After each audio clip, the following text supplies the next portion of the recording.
പ്രഹ്ലാദനെ നരസിംഹമൂർത്തി അനുഗ്രഹിക്കാൻ തയ്യാറായി.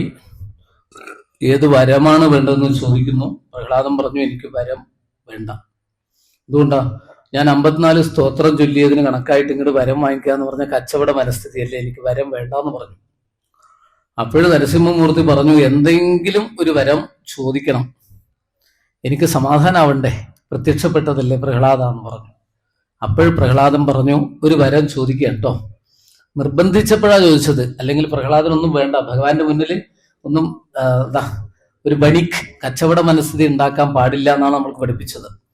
അപ്പോൾ പറഞ്ഞു, എന്തെങ്കിലും ഒരു വരം ചോദിക്കണം പ്രഹ്ലാദ എന്ന് പറഞ്ഞപ്പോൾ പ്രഹ്ലാദൻ പറഞ്ഞു, എന്നാ ഞാനൊരു വരം ചോദിക്കാന്ന് പറഞ്ഞു. അപ്പോഴും നരസിംഹമൂർത്തിക്ക് സന്തോഷമായി. എന്താ വരം ചോദിച്ചതെന്നല്ലേ? അങ്ങയോട് വരം ചോദിക്കാനുള്ള തോന്നലില്ലാതിരിക്കാനുള്ള ഒരു വരം വേണമെന്നാ പറഞ്ഞത്. ചുരുക്കി പറഞ്ഞാൽ അങ്ങയോട് വരം ചോദിക്കാൻ തോന്നാതിരിക്കാനുള്ള ഒരു വരം വേണം എന്നാണ് പറഞ്ഞത്. അപ്പൊ എന്താ, ഒരു വരം ചോദിച്ചതുപോലെയായി. എന്നാൽ ഒരാഗ്രഹവും ഭഗവാന്റെ മുന്നിൽ വെക്കുന്നില്ല. ഇപ്പോഴെന്തായിരുന്നില്ലേ, നരസിംഹമൂർത്തി പ്രഹ്ലാദന്റെ മുന്നിൽ തോറ്റുപോകുന്ന അവസ്ഥ. ഭക്തന് ഭഗവാൻ എങ്ങനെയാണ് തോൽപ്പിക്കാൻ സാധിക്കുക എന്ന് കാണിച്ചു. നിഷ്കളങ്കമായ ഭക്തി കൊണ്ട് പ്രഹ്ലാദൻ ആരെ കീഴടക്കിയിരിക്കുന്നു?